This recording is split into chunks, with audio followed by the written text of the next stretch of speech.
Le sommet sur l'adaptation en Afrique s'ouvre, ce lundi 5 septembre 2022, à Rotterdam aux Pays-Bas.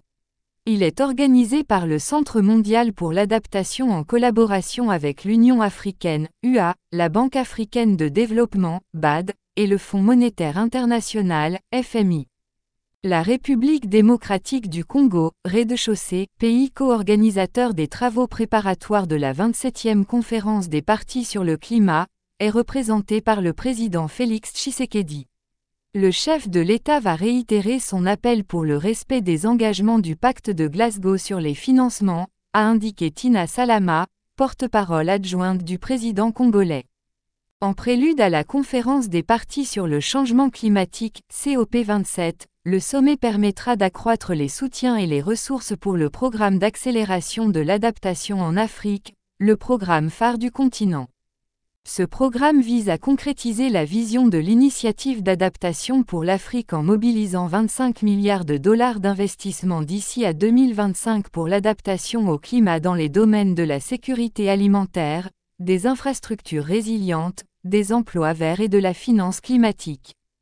Le financement du programme d'accélération de l'adaptation en Afrique est mobilisé par le biais de facilités de financement en amont et en aval approuvées par l'Union africaine. La facilité de financement en amont, gérée par le Centre mondial pour l'adaptation, vise une capitalisation de 250 millions de dollars afin d'attirer des milliards de dollars d'investissement dans des stratégies d'adaptation éprouvées. Africactu sommet sur l'adaptation en Afrique, à Rotterdam, Félix Tshisekedi porte la voix de la rez-de-chaussée. Par la rédaction 5 septembre 2022 le sommet sur l'adaptation en Afrique s'ouvre, ce lundi 5 septembre 2022, à Rotterdam aux Pays-Bas.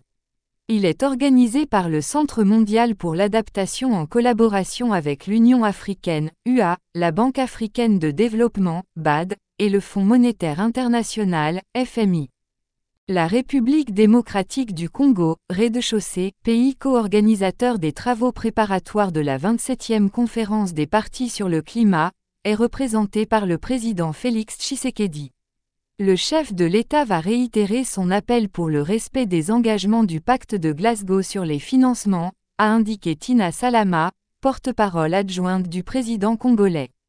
En prélude à la conférence des parties sur le changement climatique, COP27, le sommet permettra d'accroître les soutiens et les ressources pour le programme d'accélération de l'adaptation en Afrique, le programme phare du continent.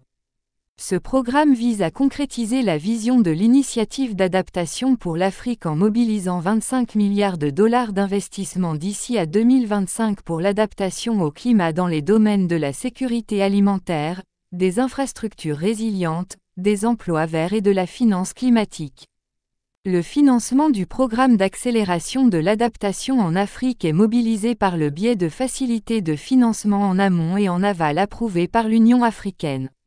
La facilité de financement en amont, gérée par le Centre mondial pour l'adaptation, vise une capitalisation de 250 millions de dollars afin d'attirer des milliards de dollars d'investissement dans des stratégies d'adaptation éprouvées.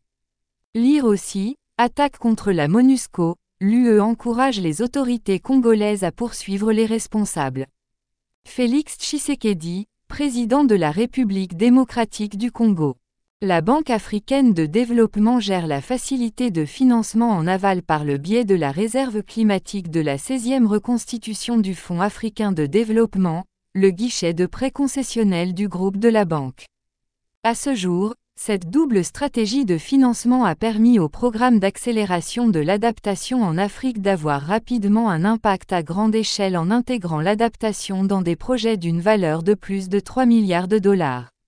L'objectif de ce fonds est de renforcer les composantes d'adaptation et de résilience des projets qui ont besoin du soutien des banques multilatérales de développement et d'autres institutions financières de développement.